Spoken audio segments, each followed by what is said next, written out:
Magandang hapon mga ka-BYD. So, andito na yung update natin sa wall charger natin, yung 7 kilowatt wall charger ng Silayon 6 natin. So, disclaimer lang, hindi po ako certified electrician. Yung gagawin ko dito is through konting kaalaman lang at experience, tsaka napanood ko lang din. So, nasa sa inyo kung gagayahin nyo. So, ito ay DIY lamang. Ang kakailanganin nyo pala para sa mga gustong mag-DIY is ito. Isang chip na 40 amperes tapos isang slider na 63 amperes. So yan, yung setup na ginawa ko is ganito lang yan. From up dito sa dalawang to, pababa dito sa slider dito. Bali ito yung pinaka breaker niya. Ito yung pinaka anong tawag nito, parang safety. Safety din naman to, pero ito parang safety hazard. So dito lalagay yung in ng live at saka neutral. So ayan, nilagyan ko na yan ng connection dito sa ilalim papunta dito sa loob. So bubuksan natin to para makita nyo kung alin yung nasa neutral at saka live. Yun nga lang, wala kasing available dito sa amin na may kulay na 8AWG. Yung wire pala na ginamit natin is 8AWG yung size ng wire. So, yung kulay lang na available sa mga hardware dito sa amin is kulay blue. So, no choice kundi puro kulay blue. Yung ground lang yung nag-iba dito. So, ayan. So, kung makikita nyo, yung sa gilid is neutral. Ito. Nandito yan sa may dito sa may ito may sign ako dito na kasi puro lang blue to eh. Ito ibig sabihin ng neutral. So, nandun sa gilid. So, nandito siya sa may neutral. Ayan, may neutral na nakatatak dyan. Tapos yung sa gitna naman yung live, dito naman sa isa, dito. Tapos yung ground nandito sa kilid, yung ground, dito naman siya lumabas. Ito yun. So ito, direkta na to. From ground dun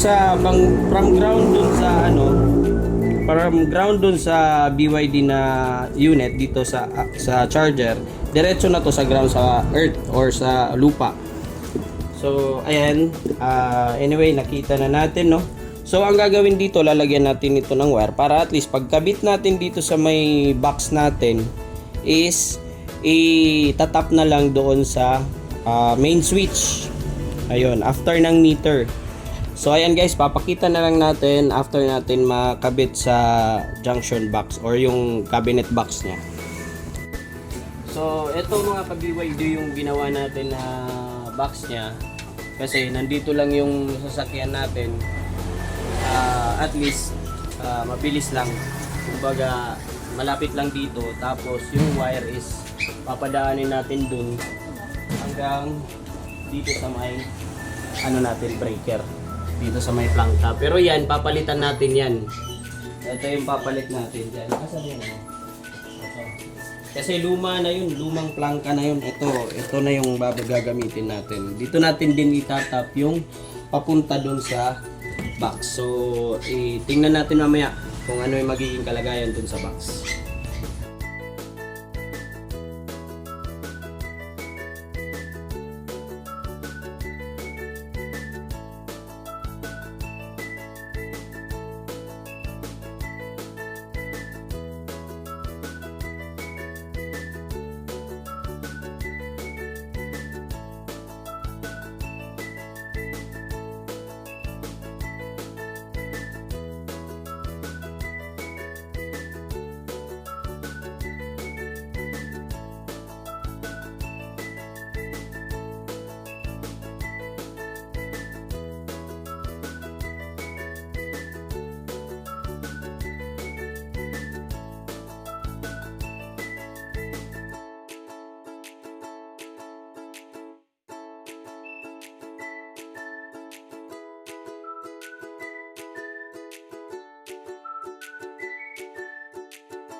Ayan mga ka-BYD, ito yung last natin na trinabaho. Bali, kinabit na natin yung galing sa labas.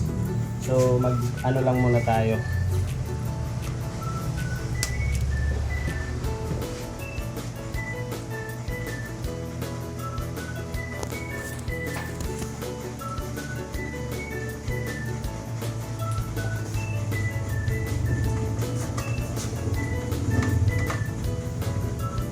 Ang cable tayo, boy. Hindi, parang hindi pinag-animos. Din mo.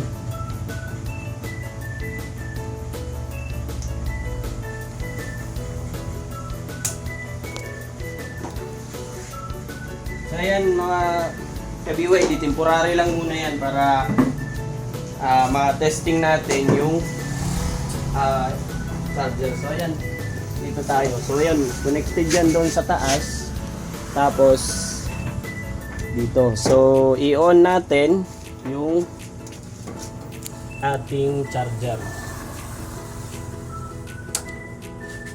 So ayan. Umilaw siya. So ibig sabihin yan ready for charging na.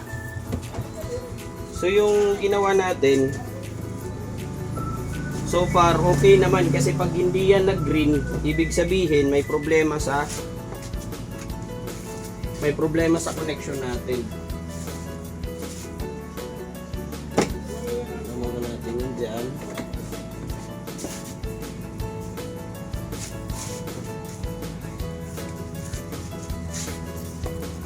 Yan, tapos unlock natin yung sasakyan.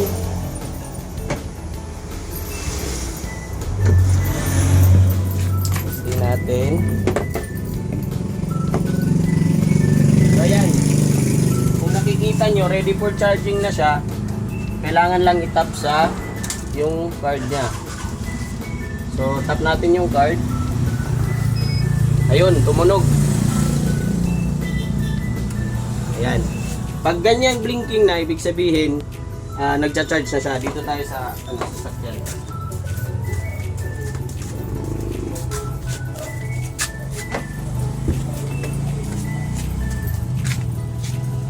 So ayan, mga ka-BYD, charging na siya. Kaso nakaano siya, naka-suspended kasi open yung ano natin. Pero mamaya, maano din yan. Lalabas din yan dyan na 5.9. Try natin na ano, pumasok tayo tapos lock natin.